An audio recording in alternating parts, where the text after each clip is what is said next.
Salam sejahtera dan salam hormat.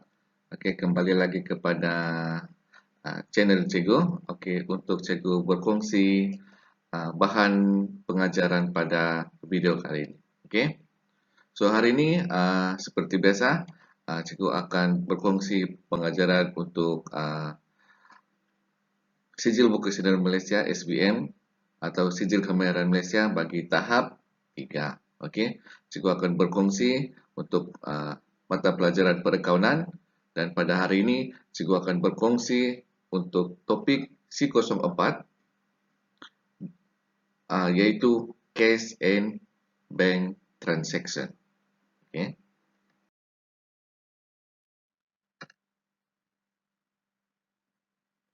So untuk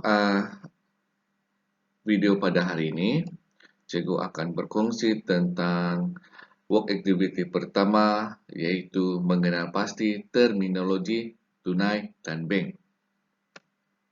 So tujuan pembelajaran kita pada topik ini adalah ia bertujuan untuk memberi kefahaman dan pengetahuan kepada murid-murid tentang terminologi-terminologi dan definisi terminologi tunai dan bank.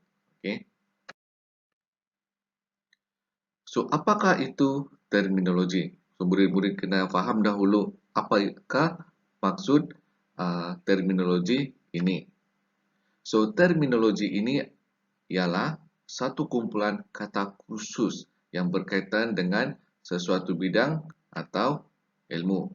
Manakala definisi terminologi ini adalah suatu kenyataan yang ringkas dan padat bagi menjelaskan konsep atau makna sesuatu kata, frasa atau lain-lain.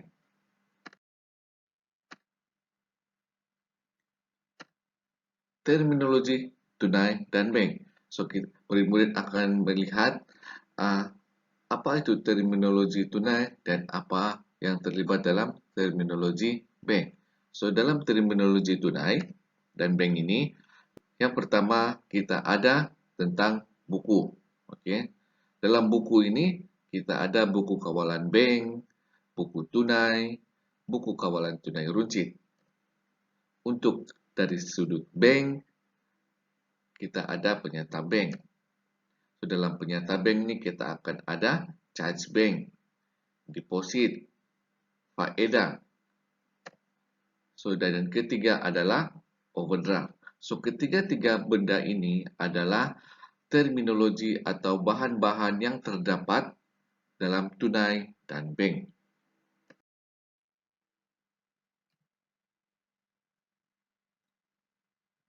Okey, kita teruskan. Apakah definisi atau maksud secara ringkas tentang terminologi tunai dan bank?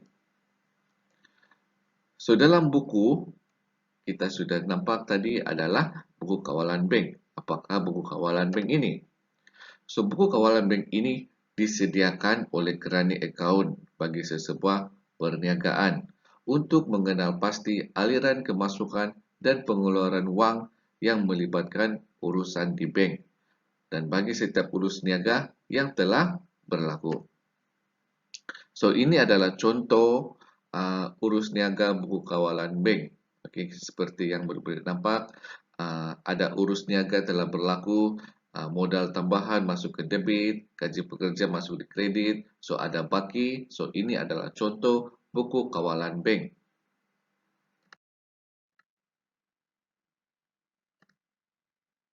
Yang kedua adalah buku tunai. Buku tunai ini adalah merupakan suatu buku catatan pertama yang merekod semua urus niaga penerimaan dan pembayaran yang dibuat secara tunai atau bank.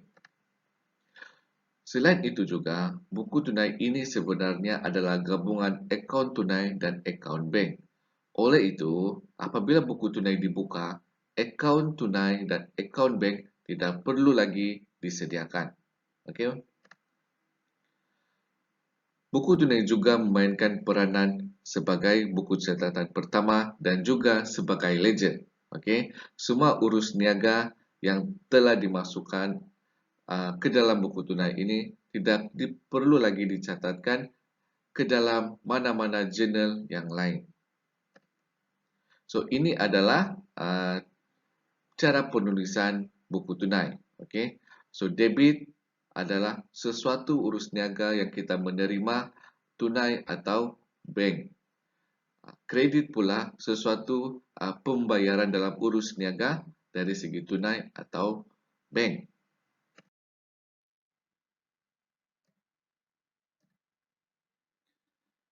Buku kawalan tunai runcit. So, dalam buku tunai runcit ini, ia adalah satu jurnal khas yang merekodkan pembayaran amaun yang kecil dan kerap berlaku dalam penggunaan tunai sahaja. Okay. So, dalam buku kawalan tunai runcit ini juga, setiap catatan yang direkodkan perlu disokong dengan voucher pembayaran. Okay. Dan ia juga pada setiap awal bulan, kerani akaun akan menyimpan sejumlah wang yang tetap dalam peti wang runcit. Jumlah yang diperuntukkan untuk peti wang runcit ini bergantung kepada saiz dan keperluan sesebuah perniagaan. Cikgu bagi contoh, bagi perniagaan kecil, sesuatu peti wang runcit ini kita boleh simpan dalam jumlah RM500. Okay. Ini adalah untuk persiapan atau persediaan perbelanjaan dalam perniagaan. So, ini adalah contoh cara penulisan buku tunai runcit. Okay.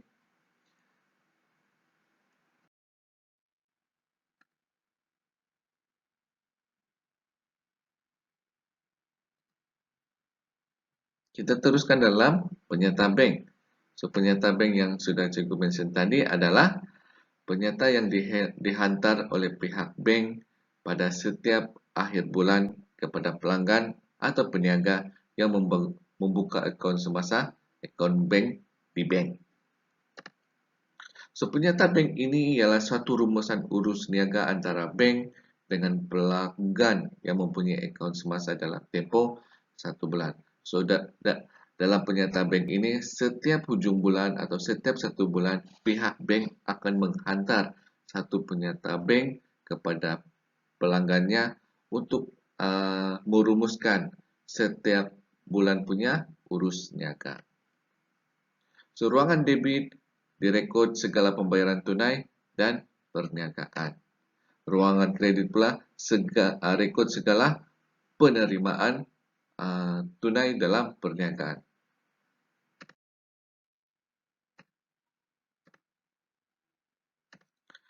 So, dalam penyata bank ini ada beberapa istilah yang murid-murid harus faham juga, yaitu charge bank. Okay. Charge bank ini pihak bank kasih charge kepada dia punya pelanggan. Okay. Charge yang dikenakan oleh bank ini kepada pelanggan atas perkhidmatan bank seperti bayaran dengan cek, bayaran melalui e-banking, buku cek, dan lain-lain. Okay. Debit advice juga merupakan antara istilah yang digunakan untuk menyatakan charge bank. So, deposit. Deposit ini pula charge yang dikenakan oleh pihak bank kepada pelanggan atas perkhidmatan bank seperti bayaran dengan cek, bayaran melalui bank, serta buku cek, dan lain-lain.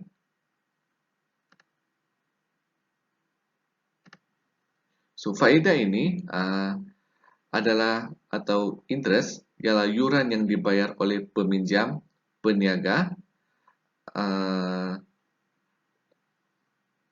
pinjaman bank, dan juga sebagai satu bentuk pampasan. Okey, faedah ini adalah secara ringkas penggunaan perkhidmatan kepada si peminjam. Okey, sebagai contoh, kalau kita membuat pinjaman sesuatu dalam pihak bank akan mengenakan sesetengah interest. Okey, itu adalah sebagai satu pampasan satu pampasan atau bentuk jaminan pinjaman terhadap aset yang digunakan pakai oleh pihak bank. Overdraft. Overdraft merupakan pendahuluan yang diberikan oleh pihak bank kepada pelanggan yang mempunyai akaun semasa sahaja. Ia berlaku apabila wang yang dikeluarkan melebihi baki yang terdapat di dalam akaun pelanggan tersebut, ya. So, secara amnya, overdraft atau kemudahan overdraft ini adalah sejenis pinjaman ataupun loan, tetapi ianya berbeza dengan jenis-jenis pinjaman yang lain, seperti pinjaman perumahan, pinjaman kereta, atau kenderaan, dan sebagainya. Ini karena overdraft sebenarnya adalah satu kemudahan pinjaman yang disediakan oleh bank dan tidak semestinya digunakan oleh pelanggan. So, overdraft ini dipohon oleh pelanggan untuk membantu dari segi sumber keuangan syarikat.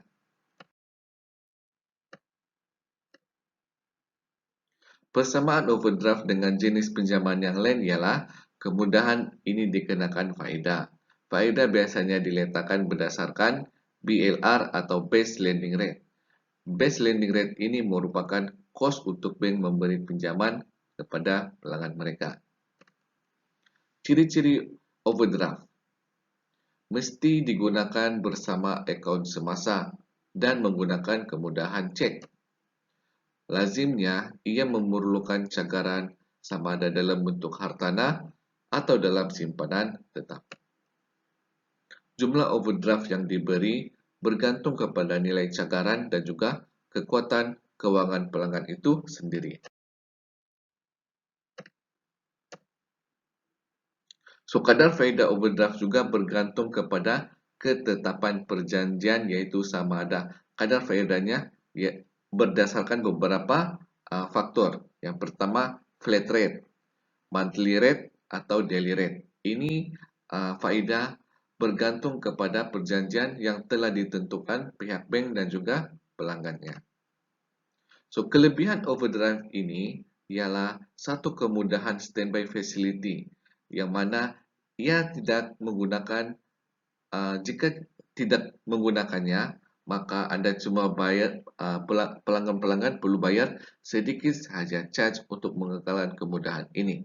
Tetapi jika pelanggan menggunakan overdraft ini, mereka akan membayar charge yang telah dipersetujui.